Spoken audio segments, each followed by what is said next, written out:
am so glad you guys are all here and that we have some extra time maybe to focus on other things and creativity now that we didn't have before the quarantine. And I hope that all of your families are healthy and safe. And but as we look forward to after this time, I hope there's lots of producing going on and a lot of creativity that can come out of this quarantine. So without further ado, I'm going to go ahead and get started. If you have any questions, I know some of you guys are already using the chat feature, so go ahead and use that. For us, if you have any questions throughout, we'll have a Q&A afterwards, after the presentation, that we can answer those questions. If you'll go ahead and mute yourself, that would be great, and I will give a short presentation about how to self-produce on a shoestring budget. My name is Kenady Shope, and this is mostly referring to a local production that I produced last year in a local theater here in Grapevine, Texas, and how I did that. Some of the premises will apply to a lot of different other things, but this is mostly talking about a small reading, a local production, a 29-hour reading, all of those things that are smaller. If you're thinking about a festival or off-Broadway, this might not apply specifically to you. However, some of the premises will still apply. So without further ado, how to self-produce on a shoestring budget. All right.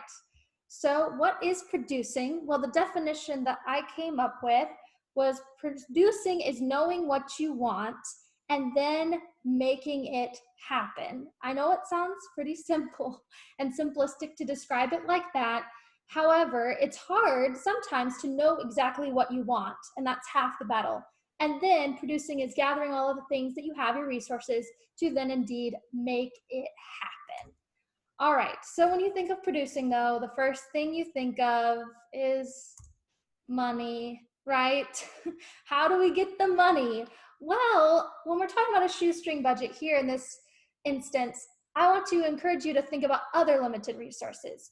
Yes, of course, money is a limited resource, but time is also a limited resource. Right now we have lots of time, but normally we have a very limited amount of time to do our work.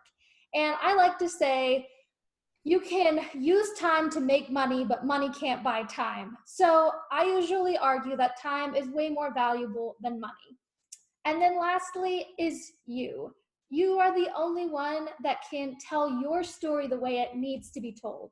And so you need to save your time and your creative energy and your space to do this work. And you are important. That is why you are a limited resource. And albeit the most important. Yes, money, time, you are the most important. All right, so how to produce on a shoestring budget. This is what we're going to talk about. We're going to first talk about what do you want, who do you know, how can you manage your resources, what are your priorities, how can you raise money, how do you indeed make it happen, and then what is the long game? What are you looking forward to? So let's get started. So what do you want? But really, what do you want? I want you to dream big. What is your dream? Is your work wanting to be on Broadway? Is that the end game for your work? Or is it off Broadway? Is it a festival? Is it putting a YouTube series together? What is the end game for your work and your musical? What is your dream? And then once you know what the end game is, then you want to find a realistic goal that you can work on today. Because you need to know where you're heading tomorrow before you need to know what you need to do today.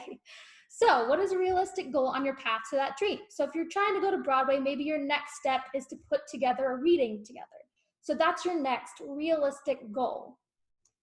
All right, before we go too far into goals, let's talk about how we want to make those goals. So we first want to make our goals SMART goals. A lot of people use this acronym, but I'm going to use specific, measurable, achievable, realistic, and time-based. I want you to think about your goals like you think about your protagonist's I Want song. This is your I Want song. You are the protagonist of this story. And what do you want? Well, your I Want song, it better be specific so that the audience knows what exactly you want, and it better be measurable so the audience knows when you achieve it. Then it must be achievable or realistic. It must have the ability for you to actually get to that point someday, and in this season, in this particular time. And then time-based is really just talking about a priority and a deadline. Goals always need a deadline because of the tyranny of the urgent. You will always do what is most urgent to you. And so if you create deadlines and make a time-based goal, then most likely you will get it done. So your goals need to be smart. Secondly, goals must be in your control. Now, we used to be in traffic all the time, right? And there's nothing more frustrating than traffic. I get some road rage, and this is why. Your goal is outside of your control. You want to get to some place at a certain time frame, and yet there's other drivers in the way, which makes you frustrated. Well, it's the same thing with your goals. Goals must be in your control, and if they're outside of your control, it causes you to have sort of a road rage feeling, right? I want to get here at this specific time, but somebody's in my way. So instead, you set a goal that's always inside your control. So if I want to get somewhere at a certain time, maybe my goal is to leave my house at a certain time. That's my goal. And then whatever happens on the road is whatever happens. Also, you must have absolute determination that you are going to get this done. Musicals are hard work. Self-producing is a lot of hard work. So if you want to have a goal, you have to know you're going to do it and you're going to see it through. Have absolute determination that you, in fact, are going to get this done. All right. Once you have your goal, set little mini steps and give yourself deadlines along the way. I'm a procrastinator. I know that a lot of us can be procrastinators. So I like to set deadlines along the way so that I don't wait to the last minute. It makes a better project. And then lastly, I find ways to make myself accountable. If it's a goal just for me, sometimes I can delay it or push it off. But if other people are waiting for my work, then I find a way to get it done. And not only that, get it done better because I know people are going to be watching it. So sometimes having a reading or a table read is the best deadline. That means people are showing up at your house and they're going to read your script. And it's so terrifying that you get it done and get it done well. You also can have accountability with your collaborators. Maybe you have a deadline. I have a collaborator. We have deadlines to submit work, and I want good work to show her, so I get it done. So those are some goals and ways to make your goals for what do you want. So now we're going to think about who do you know. So who's in your family? Because guess what? Family normally works for free. So what are ways they can help you? Now, when I did my local production, my mom was in the box office, my dad was greeting, he procured props at the last minute, and my mom did costumes, and they were in the front row, and they got people there because it didn't matter what was on that stage. They were going to support me, and they were going to be in the front row. So what are ways they can help you, and what are their expertise? And then who do your family know? So my dad's a banker. He has lots of contacts with local businesses. And so I ended up selling sponsorships in my program, and most, if not all of those contacts came from my father who worked with them. And so I already had that connection. So who are your family? Who do they know? All right, now think about your friends. Friends, they don't work for free, but they do often work for a discount. So what are ways they can help you? Now, we don't want to abuse our friends, but what are ways that you can have a win-win, so to speak, for them? How can they join you in your work? How can you help their career while they help your career, and collaborate somehow? And then also, who do your friends know? Because we're also looking for other contacts and people we might not have in our family and friends. Lastly, colleagues. So these are people that are not your friends, or they're not your friends, they're not your family, they probably don't know you, and so you're just cold calling them, asking them for something, which is terrifying. So we first start with always reach out through a mutual connection. So you've done your work, you've inventoried your family, you've inventoried your friends, And you found people that we all know. So now you're gonna reach out to them and say, hey, so-and-so told me how awesome you are, and I can't wait to work with you. Could you meet up or whatever? But always put in the first 2 sentences who you know, the mutual connection, and also something very positive about them. And then look for a win-win. So you want to be creative in this win-win. Win-wins do not always have to be monetarial. I got tracks done at Dallas Baptist University. I went there, and they needed songs for the recording engineers to record for their class. So they needed songs, I needed recording, and it was a win-win without any money exchanged. But be creative, find ways to give them something of value in return for what you need.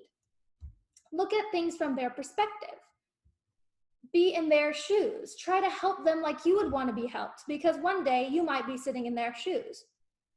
And then lastly, interested people are generally the most interesting. It sounds countercultural or kind of weird, but if you are focused more on them in your presentation or your pitch than you are on what you need, one, you're gonna learn something that they need and something that you can do for them, which will lead to your win-win, and also you become more interesting. And then if all that fails and you can't find a win-win, and it's a win for them and a lose for you, go ahead and try to help them anyway, because later on, they're gonna feel almost pseudo-indebted. You did something for them with nothing in return, and so they're gonna look for ways to get a win for you, but also they might become your friend, which leads them to working for you in the future for a discount. So it ends up being a win-win either way. All right, so now we've taken inventory about who you know, and now we're gonna manage those resources. So, first of all, we're talking about a shoestring budget here, a small budget. So what are ways that we can make that larger? First, don't pay for anything you can do yourself. You are the entrepreneur, the producer, if you will, so you are going to wear lots of different hats. I directed my musical, I choreographed my musical, I graphic designed and put the web page together, and by any lack of the word, graphic designer is not in my title category. However, I can do it well, and I bought tools to make me do it even better, but that's not something I wanted to pay for. However, I cannot play the piano to save my life. I'm horrible at it. I'm horrible at teaching songs because of that. And so I went ahead and hired a musical director because honestly, it was wasting my time and wasting my actors' time. So I ended up getting a musical director. And guess what? He became one of my most valuable resources. He advertised for actors to come audition for my show. Most of the actors were from his contacts. He helped me with the transition music. He helped me with the plot. We even worked together to delete a scene. He then invited people to the show and was outside selling concessions. So this guy was awesome, part of my production team, and was one of the most valuable resource to me. So think about what's wasting your time, and maybe that can be done by some valuable person who will become your confidant, friend, and champion of your work as well. And lastly, spend the most time and money on things that will last. We talked about our dream, whether it be Broadway or the like, and right now we're not there. So spend time and money on things that will last. The script consultations, the tracks, the things that will last and take you from one production to the next. The costumes probably aren't gonna last, so maybe you don't spend as much time and money on those things. All right, so what are your priorities? Remember your goals. Always start from what do you want? What is your goal? What is your purpose for this production? And that will lead to your priorities. And then make a list of non-negotiables. And when I say non-negotiable, I mean you're gonna splurge on these because you really care about them. So here's the things to think about as far as non-negotiables. Do you want a live band versus tracks? Do you want set design versus projections? What is your venue size? What is your venue location? I really wanted it in Grapevine. That was a non-negotiable. And then lastly, most important, your script dictated decisions, something that's explicitly described in the script and is so important to the plot that that prop, that set piece, whatever that is, has to be done so well. For me, we talked about this receiver and it being broken, and that was really important to me, to have a receiver that really expressed that it was broken and that the actors could talk about it and look at it and discuss it, and it really looked okay. So that was something that's a script dictated decision that I probably would have spent more money on if I would have thought about that as a non-negotiable. All right, then you have your non-negotiables, and then everything else you should use minimal resources. All right, so we are going to talk about money. So how actually do you get the money? So you've taken inventory about your friends and family, but now take inventory about yourself. What are your talents? What can you do to raise money? Can you teach a class? Can you do a master class with your actors? Can you do a pay to play? That's when the actors pay you to give them an educational experience about directing them of some sort. But what are your talents? What are creative ways you can make money? And then where is the need in the community? Is there a local business that maybe has a philanthropic arm that's really close to what your musical talks about and services? Look around your community, look around and find a need and try to fill it with yourself, or ideally with the musical. And then look for a win-win.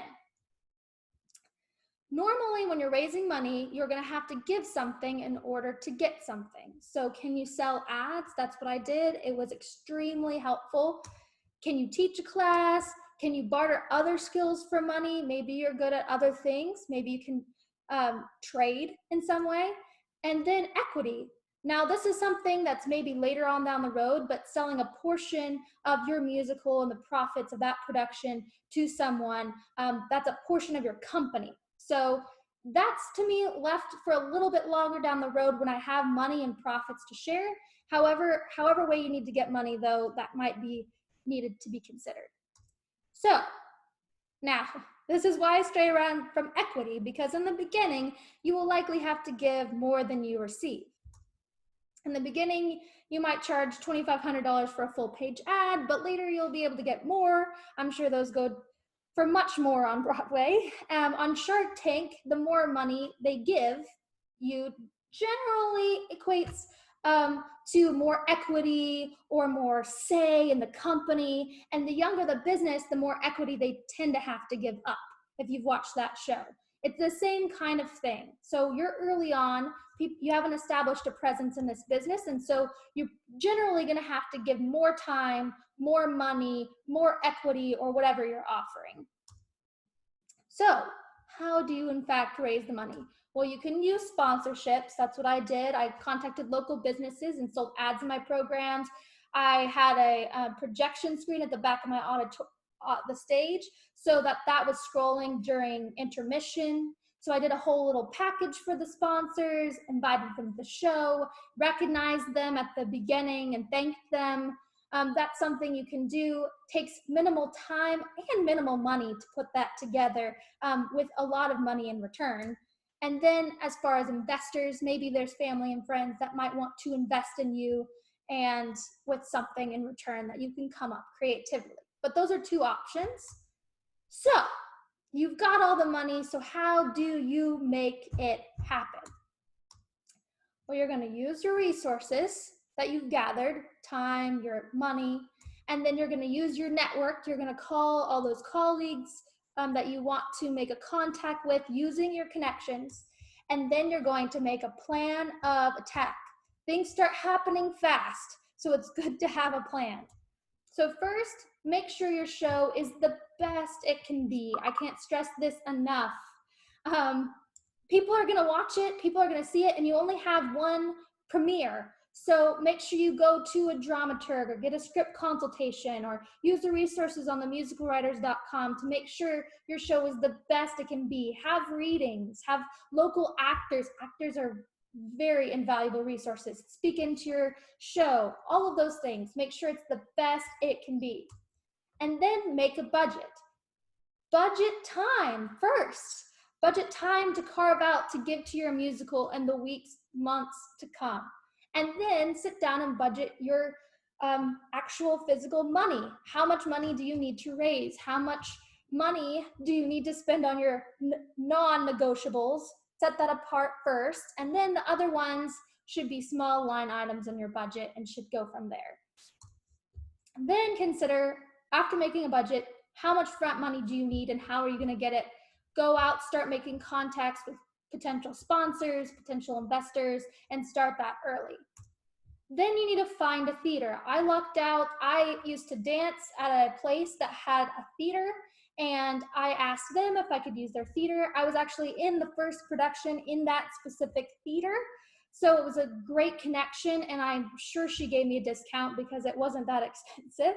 So that was a way to find a win-win.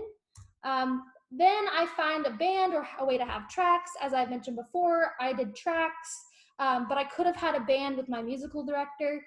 That's just your opinion, but it's a musical, so you need to find a way to have music. 6, find a production team. My music director I talked about, I had a stage manager who was also incredible, but find those people that are on your side that are really gonna help you through this. And then start advertising for a cast. We have dfwauditions.com, which is super helpful, but find a local Facebook group, a local Facebook page to post the audition and get it out there. I paid my actors a small stipend. I found that attracted more qualified and more talented actors. So that's what I did, but start advertising for a cast, sell those ads, get that money up front, and then you start marketing.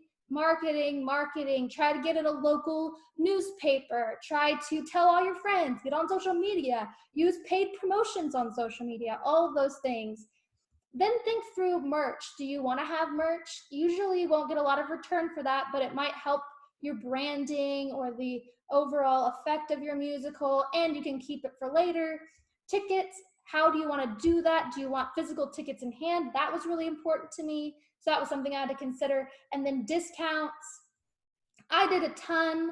I did a promotional for my birthday for discounts. I did bundles for discounts. I did a student discount. You name it, there was a discount for it because I wanted to get people in those seats. So that's your plan of attack. So now you have a plan. Now you just gotta do it. And that's what it feels like. You just gotta jump off that cliff and make it happen. Because guess what? You can do it. Because anybody can, but they're not going to. So you gotta get out there and do it and get your work up there, because I know that you can do it. So here's some last few remarks. Work smarter, not harder. This whole talk is really talking about that. Find ways to spend less time and less money and make it better than before. And all of that is about being creative, and we are creative people. And business can also be a creative art, and see business as that artful thing that you're doing. This is part of your creativity, not on the other side of it. It's not just left brain, it's right brain. So find creative ways to work smarter, not harder, and see business as that art that you are so passionate about. And then ignore imposter syndrome. You're gonna feel like, why am I doing this?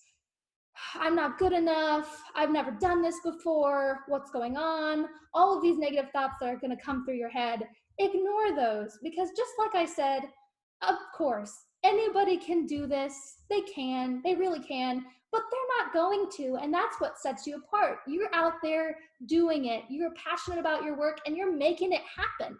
And that's what makes you a producer and not them. So ignore imposter syndrome, because guess what? If you're out there and you know what you want and you're making it happen, you are a producer and you are, in fact, doing it. All right. So before we think ahead, what is the long game? Can you invite specific producers to colleagues to your production?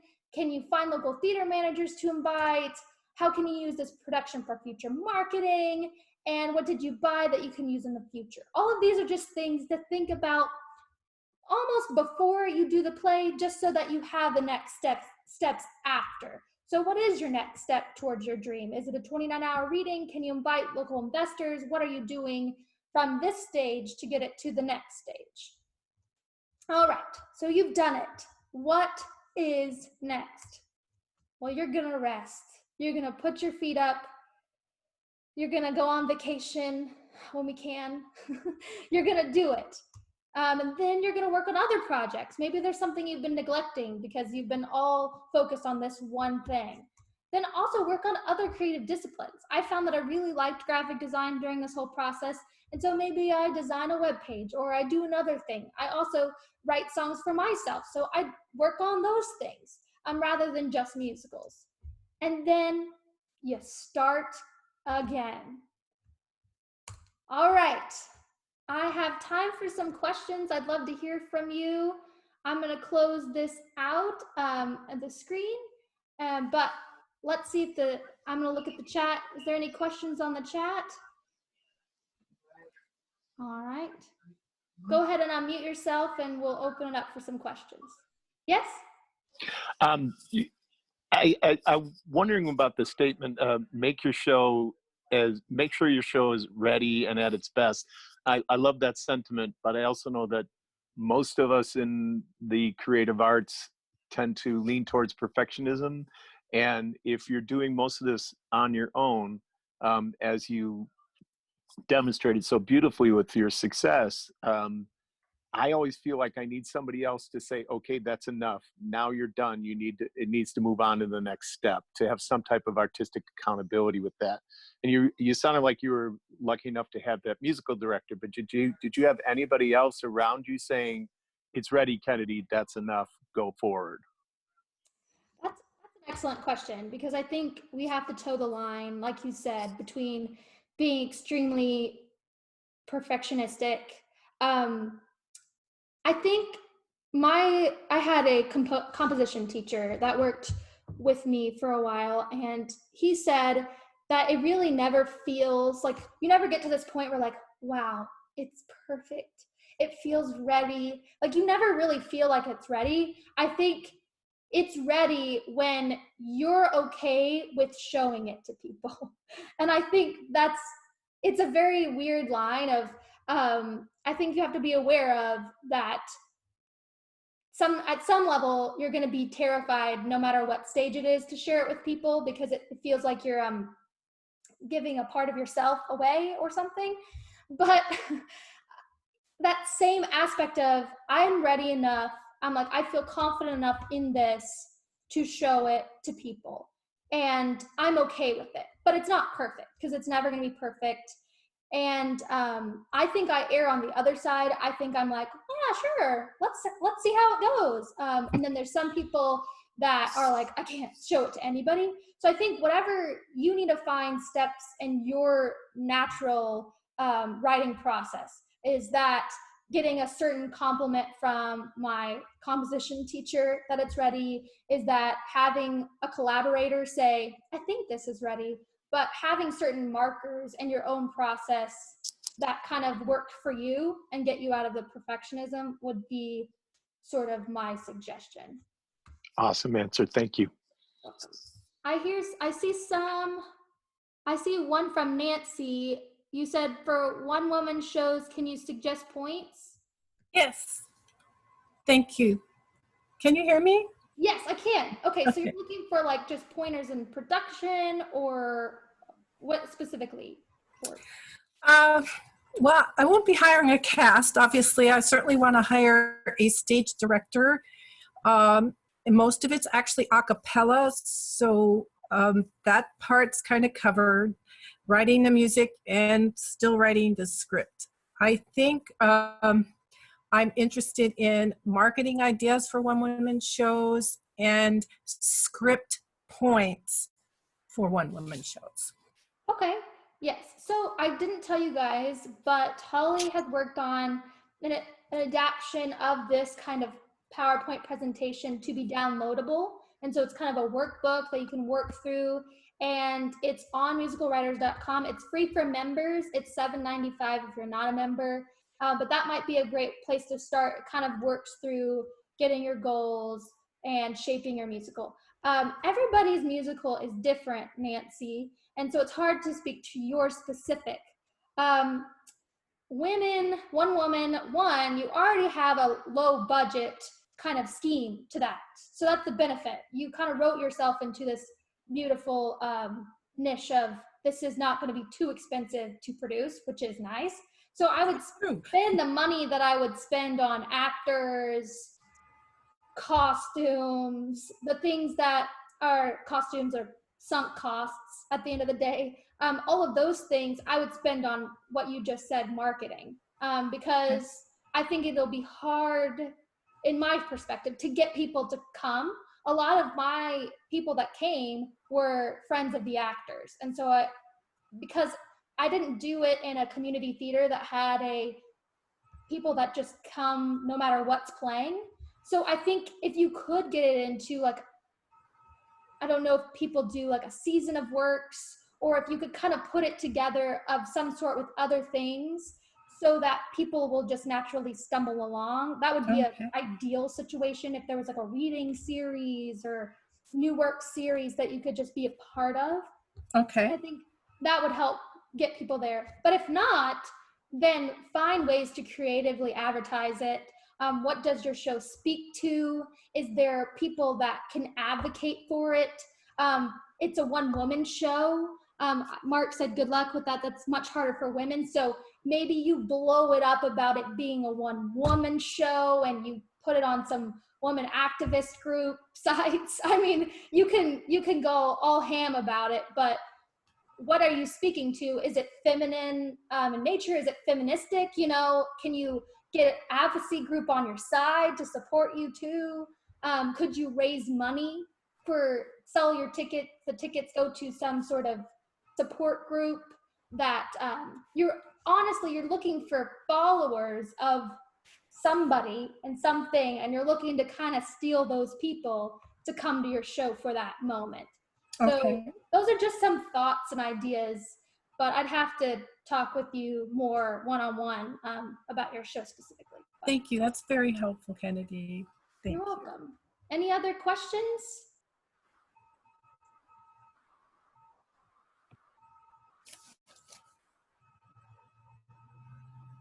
I think you're muted. Mark, are you? Oh, sorry. Can you hear me now? Yes, I can hear you. Okay. I have a question. Firstly, congratulations on having your show done. That's very cool. Thank you. You had a composition teacher. Now, do you mean like a writing composition teacher or a musical yeah. I had a musical composition teacher. So I wrote a lot of this in school. And so I had a songwriting professor, and then I got private lessons one-on-one with a composition teacher for a year.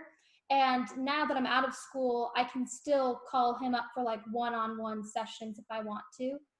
I also had a dramaturg, which that's something like I didn't find necessarily my specific one person that I really liked working with. I really liked working with Uriah Renzel for composition, writing musically, but for dramaturg, I didn't find that on till later on in the process. So I've worked with a few different dramaturgs, and I think, like I said earlier, it's finding what works for you, and it was very helpful. I just got a script consultation, which is less ebb and flow like a dramaturg. It's more like, here's an analysis of your show, which I'm really left-brained, and I found that to be so helpful, and I wish I would have done that earlier. But my dramaturg, I went through probably 3 people that had read it before I found somebody that really worked well with me. I clicked with her. She understood the way I thought, and she said things that I needed to hear in the way that I needed to hear them.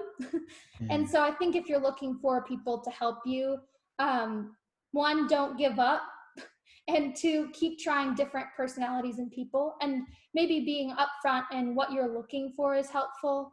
I think early on in the writing process, writers tend to listen to too many people, and the work becomes a hubbub of everybody's voice.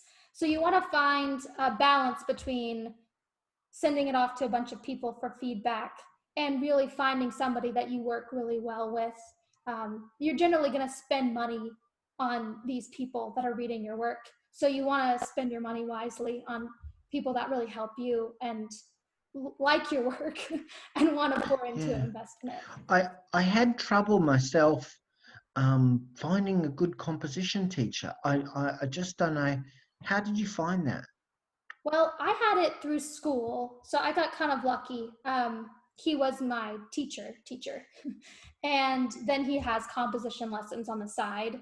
So that's kind of I found. I know that what Holly's trying to do is there's a Genius Hub that if you're looking for something that basically, ideally, all of us together would be able to help. So I could help you maybe listen to your music, and you could listen to my read my writing, and vice versa. So I know that that's kind of just starting. I just did that last week with someone from one of the webinars. I listened to his music and it's still stuck in my head. So I would, if that's something you're interested in, feel free to go to the Genius Hub portion of the Musical Writers website. Thank you. Thank you. Cool. Any other questions?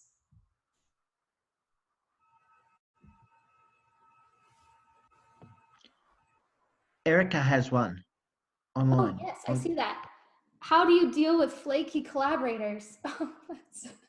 That's a great question. So I actually did this while I was in school, and I wanted to get this done really fast. So I had 11 different collaborators on different songs and different. So that's a great question. Some of them are way more interested in your work than you are, and some of them could care less. And I think ideally finding a collaborator that really likes you and really you work well with is the ideal thing. I think setting, I guess, flaky collaborators, I don't really have a lot of patience with that. So I think for me, I'm like, if you're going to be, I kind of have a discussion of, are you really in this? Do you really want to be invested? If not, it's no big deal, you know, like, thank you for your effort that you put into it. I'll find a way to honor that. Maybe I can pay you. Maybe I'll write your name on the board or something in the playbill. Give them something for their work. I don't think you disrespect the work that they've done up to that point, but I don't think you have to stay with a flaky collaborator. There was people that worked on my play very intensely at the early on that they haven't touched the play in 2 years. So just because they helped me at the beginning doesn't necessarily mean they need to help me now. And I think they're ultimately going to weigh you down if they're super flaky. Now they might just be really busy. And I think clarifying that I have a collaborator right now, and we have seasons of time where she's really upfront. She's like, I can't get this done by the deadline, and we push the deadline back. And then there's times where like, I can't get this done by the deadline, and we push it back. So I think understanding if, one, do they care, and are they just trying to get out of it? And if that is the case, give them an easy way out, because no one wants to deal with a flaky collaborator, and you can find another one. So don't feel chained to them. And then two, if it really isn't that, it's just timing, find good deadlines that work for both of you, have an open communication. Maybe they're going through a writer's block, find ways to help them with their work and really talk with them. But they're people like us, and they have their things. And so it's just, honestly, I think it's about communication, which is basically all life's problems boil down to communication, right? But just communicating with them. But my encouragement to you is, if they're flaky, kick them out. But that's probably not very nice. So, all right. Can someone do both jobs of general manager as well as being your dramaturg? Well, I guess I've never had that question before, but my thing is, well, can they do both those jobs well? You know, I think that's a question specifically to them. Oh, Erica said, I changed my mind, won't fire him. Okay. But Todd and Pat, I think it's Pat, So general manager as well as being your dramaturg. So if they're a really good general manager, and somebody can chime in here, and a good dramaturg, then I don't see necessarily why not. I think it might be hard to find a person who can do both of those things well. One of general managing is generally very left-brained and more like a stage manager kind of job, and dramaturgical is very we're in the work specifically, whereas general managing is in the production. Now, maybe somebody can do those both well. I think the timing of those hats needs to be negotiated, as far as they're your dramaturg while you're working on your musical, and then when you're starting to put it on as production, then they're wearing the hat of general manager. I don't stray away. I wear a lot of hats, so I don't think you have to say you can only be one thing. I think people can be a lot of different things, but I think that's more of a question of, well, can they do the job well of general managing, and are they a really good dramaturg? So if that's the case, then sure. I think just communicating when they're acting in their hats is helpful. I try to say that too. I try to be like, as a writer, actor, I think this. As a director, actor, I think that you need to do it this way. So I try to clarify what hat I'm wearing when I'm wearing it. And maybe I would suggest that they did that as well. I was thinking that if you have another person, if you're on a shoestring budget, it brings in one other person, hopefully more energy, maybe more friends to come to the show. Mm-hmm. That's true. Todd and Pat, I think it's Pat, did that answer your question? Are you still here? Okay. Oh, yes, she said that helped. Okay. Any other questions?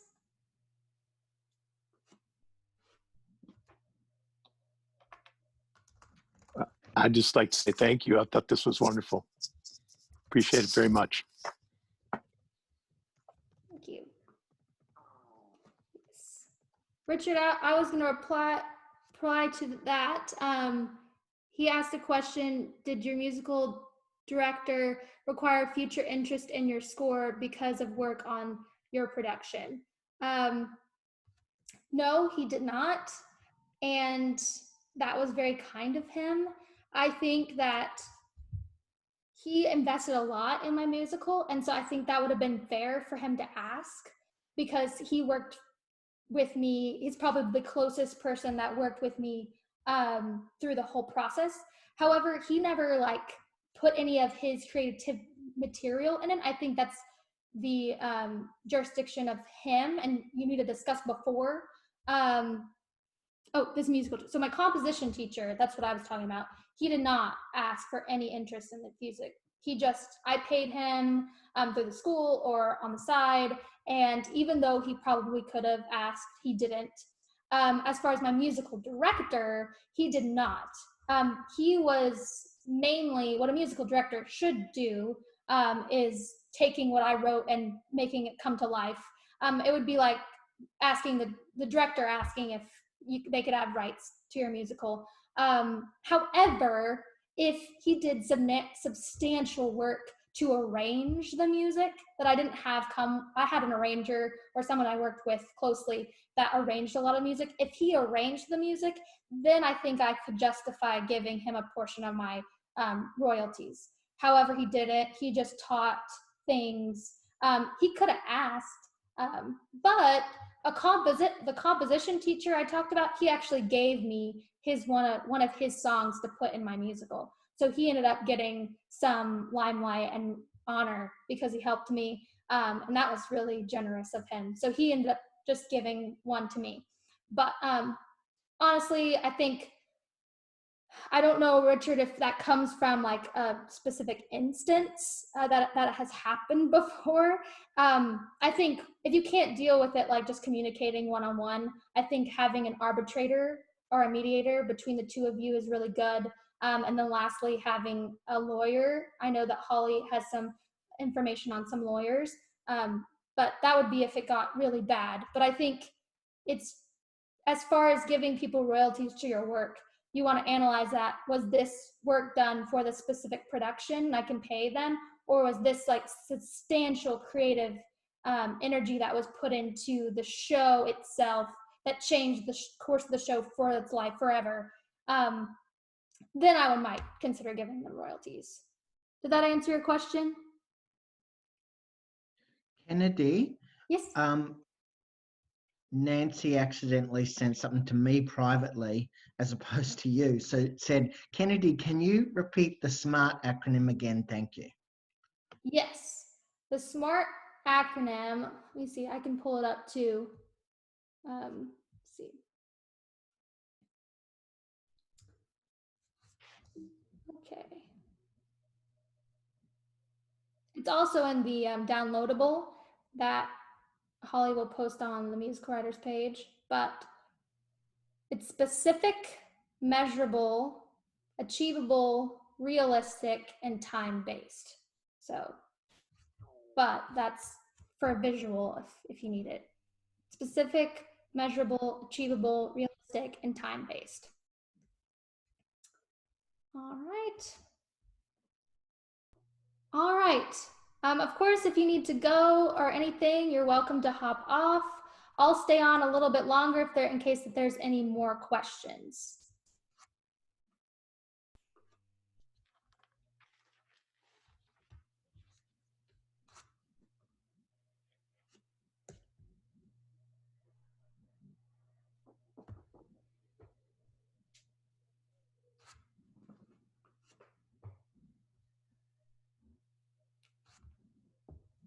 Thank you, Mark. Nancy asked, where can we see or hear your musical? You can go to beyondperfectionthemusical.com, and that's my website. It like many of your musicals is going through a script adaptation right now. I cut a lot of the characters to make it more efficient, but all the music is also on iTunes and Spotify under Beyond Perfection the Musical, so you can search that too.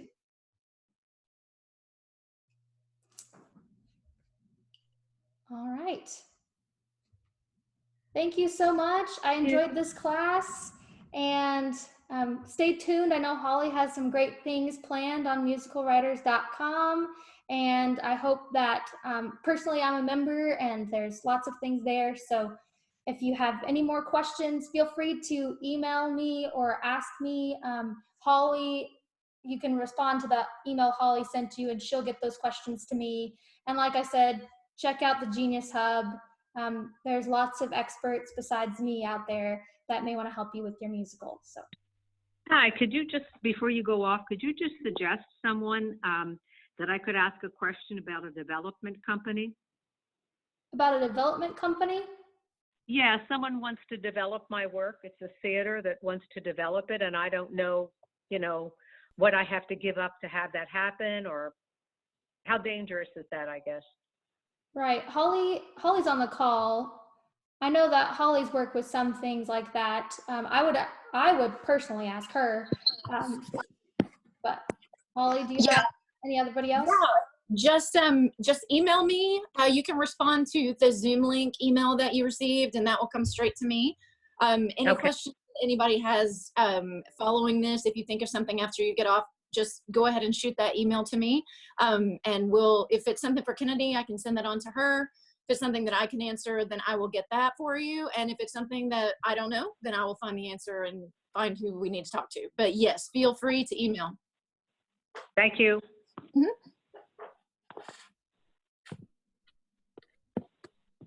All right. I hope you guys all stay safe. And I hope this is over quickly, but I'm glad for the positives and the time and creative energy that I've gotten from it. And I hope that we can all have lots of different musicals after this is all done, said and done. So, bye, everyone.